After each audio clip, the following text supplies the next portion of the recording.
থাকতে হবে। নাপিত যদি আমার চুল কাটতে আসে, দাড়ি কাটতে আসে, ওকে আমি চেপে ধরবো। কে কে আমি নারা থাকবে? হাজরিন, বিষয়গুলি খেয়াল রাখবেন। শরীয়তের ব্যাপারে মজবুত থাকবেন, আকীদার ব্যাপারে মজবুত থাকবেন। আজকে ঘোলা পানিতে মাছ শিকার করা হচ্ছে, বলা হচ্ছে কি ঐক্য, ঐক্য আর ঐক্য। আমরা কি ঐক্যের বাইরে? কোনদিনও না। আমরা ঐক্য চাই। ঐক্যটা কেমন হবে? ঐক্যটা কেমন হবে? ইস্যু ভিত্তিক ঐক্য, ঠিক কিনা বলেন?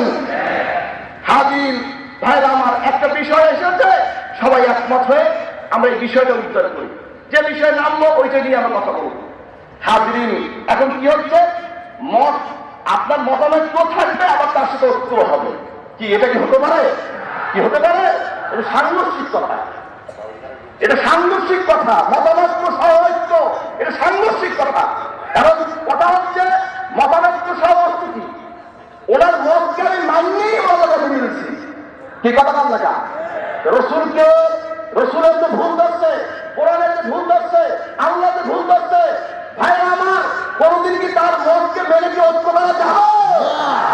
হিসাব মনে রাখবেন, সুবিধাবাদী ঐক্য আছে। এখন আমাদের নাম বেছে বড় একটা নাম বিক্রি করে বিভিন্ন রকম পায়দারা করছে। এ সমস্ত মুনাফিককে সাবধান থাকবে। স্পষ্ট বলে দিলাম আমি, দরবারকে বেচা কিনে কেউ করবেন না।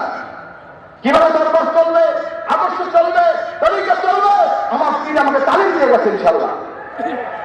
হাজিরিন, বুঝে চলবেন, বুঝে চলবেন। এ দরবারে বড় আব্বা যান যে তরিকাতে উসুল দিয়ে গেছেন, সেই মোতাবেক আমাদের মূলনীতি চলবে। কি রাজি? রাজি?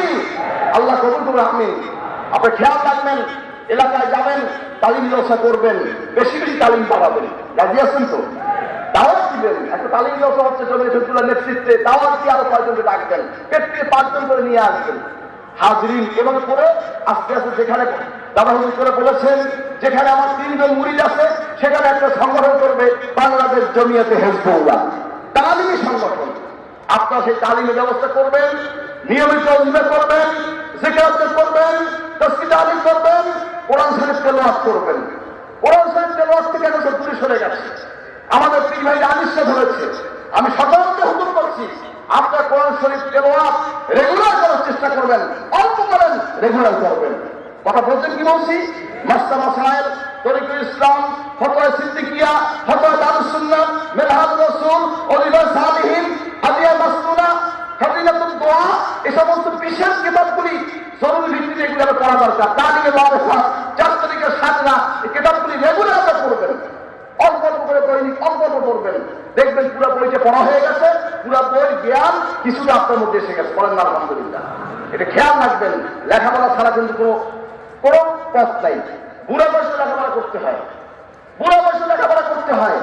এজন্য আমরা বক্তব্যের চিন্তা করেছি, আল্লাহ কবুল করে হুজুরের দোয়া করতে আমরা বাচ্চাদের জন্য বক্তব্য হবে এবং বৃদ্ধ যারা বয়স্ক বয়স শিক্ষা এ ব্যবস্থা আমাদের করা হচ্ছে ইনশাআল্লাহ।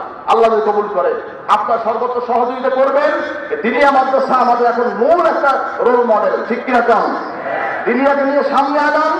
আমাদের একটা আঞ্জাম জমিয়তে হিজবুল্লাহর নেতৃত্বে তালিম হবে, অপরদিকে দিনিয়া মাদ্রাসা প্রতিষ্ঠা। কয়টা কাজ বলেন? কয়টা কাজ?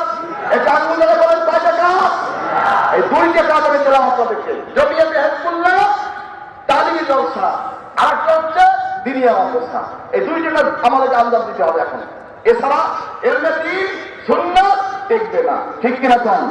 আমাদের ছেলেকে আদর্শকে টিকিয়ে রাখতে হবে। এই দিনিয়া মাদ্রাসার বিকল্প, তালিমি জলসার বিকল্প অন্য কিছু নাই। এজন্য আমি আপনাদের সকলকে অনুরোধ করছি, হযরত বিশ্বাস কুবরার ওসিয়ত মোতাবেক আপনার দিনিয়া মাদ্রাসা, তালিমি জলসা, জমিয়তে হিজবুল্লাহ আঞ্জামের কাজ চালিয়ে যাবেন। কি রাজি আছেন? কে কে রাজি দেখতে চাই? নারে তাকবীর। আল্লাহ কবুল করবে। আমি হাজিরিন, পীর ভাই মহব্বত রাখবেন। আপন ভাই মতন, আপন ভাই যেমন মহব্বত করে তার চাইতে মহব্বত রাখবেন। কোন রকম দলাদলি বাজাবাজিতে কেউ জড়াবেন না।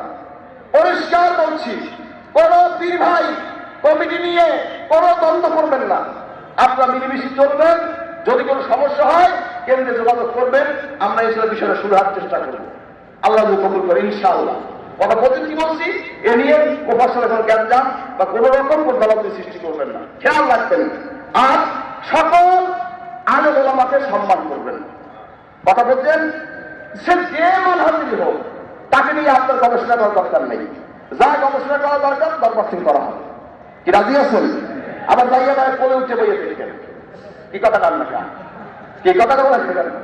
কথা হচ্ছে দাদা হুজুর করে বলেছেন সবের রস শুনবে না, সবের কিতাব পড়বে না, সাত মজলিসে যাবে না।